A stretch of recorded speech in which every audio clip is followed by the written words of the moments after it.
और इन समस्याओं का मूल कारण बढ़ता हुआ रेडिकलाइजेशन है।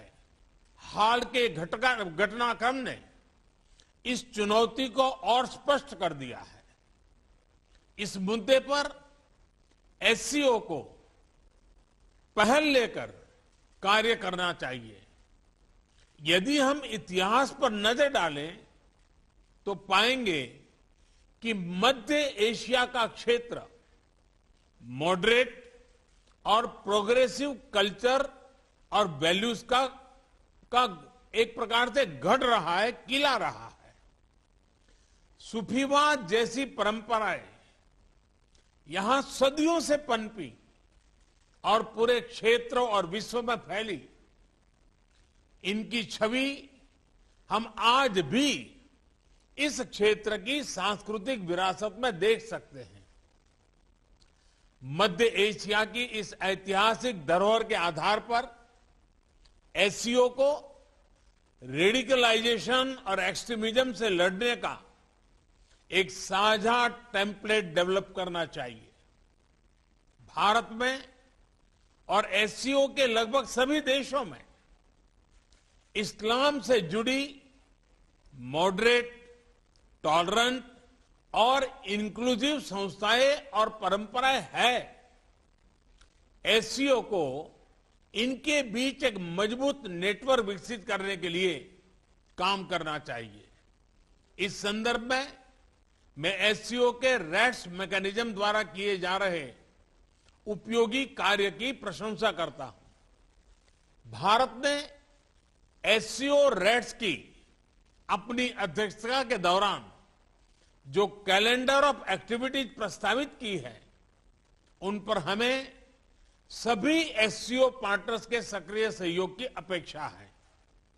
एक्सेलेंसी, रेडिकलाइजेशन से लड़ाई क्षेत्रीय सुरक्षा और आपसी ट्रस्ट के लिए तो आवश्यक है ही। यह हमारी युवा पीढ़ियों के उज्जवल भविष्य के लिए भी जरूरी है। विकसित विश्व के साथ प्रतिस्पर्धा के लिए हमारे क्षेत्र को बढ़ावा दे सकते हैं। इसी सोच से पिछले वर्ष भारत ने पहले एससीओ स्टार्टअप फोरम और युवा वैज्ञानिक सम्मेलन का आयोजन किया। पिछले वर्षों में भारत ने अपनी विकास यात्रा में टेक्नोलॉजी का सफल सहारा लिया है। चाहे फाइनेंशियल इंक्लूजन बढ़ाने के लिए यूपीआई और रुपे कार्ड जैसी टेक्नोलॉजीज हो, या कोविड से लड़ाई में हमारे आरोग्य सेतु और कोविन जैसे डिजिटल प्लेटफॉर्म्स, इन सभी को हम ओपन सोर्स टेक्नोलॉजी को शेयर करने में और इसके लिए कैपेसिटी बिल्डिंग आयोजित करने में खुशी होगी। एक्सेलेंसी, रेडिकलाइजेशन और असुरक्षा के कारण इस क्षेत्र का विशाल आर्थिक पोटेंशियल भी अनटैप रह गया है। खनिज संपदा हो या इंट्रा एससीओ ट्रेड, इनका पूर्ण लाभ उठाने के लिए हमें आपसी कनेक्टिविटी पर जोर देना होगा। इतिहास में सेंट्रल एशिया की भूमिका प्रमुख क्षेत्रीय बाजारों के बीच एक कनेक्टिविटी ब्रिज की रही है। यही इस क्षेत्र की समृद्धि का भी आधार था।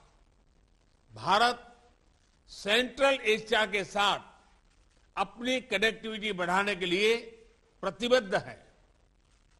हमारा मानना है कि लैंडलॉक्ड सेंट्रल एशियाई देशों को भारत के विशाल बाजार से जुड़कर अपार लाभ हो सकता है। दुर्भाग्यवश आज कनेक्टिविटी के कई विकल्प उनके लिए खुले नहीं हैं। ईरान के चाबाहर पोर्ट में हमारा निवेश और इंटरनेशनल नॉर्थ साउथ कॉरिडोर के प्रति हमारा प्रयास इसी वास्तविकता से प्रेरित है। एक्सेलेंसी, कनेक्टिविटी की कोई भी पहल वन वे स्ट्रीट नहीं हो सकती।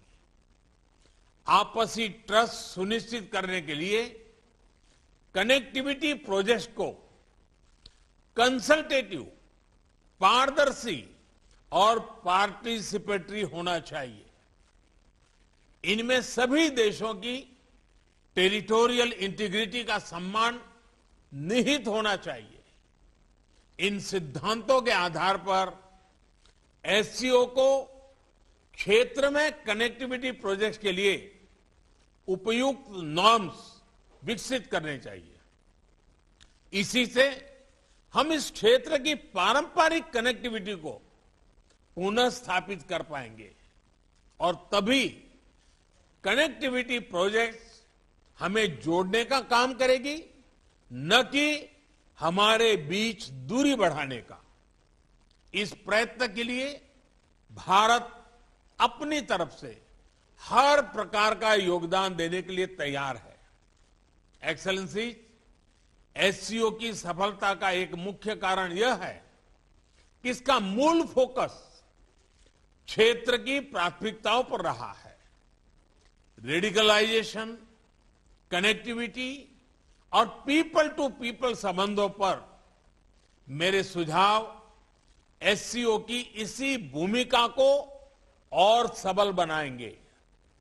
अपनी बात समाप्त करने से पहले मैं हमारे मेजबान राष्ट्रपति रहमोन का एक बार फिर धन्यवाद करता हूं।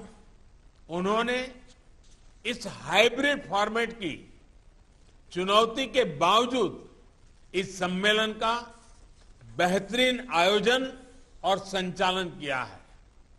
मैं आगामी अध्यक्ष उज्बेकिस्तान को भी शुभकामनाएं देता हूं और भारत के सहयोग का आश्वासन देता हूं। बहुत बहुत धन्यवाद।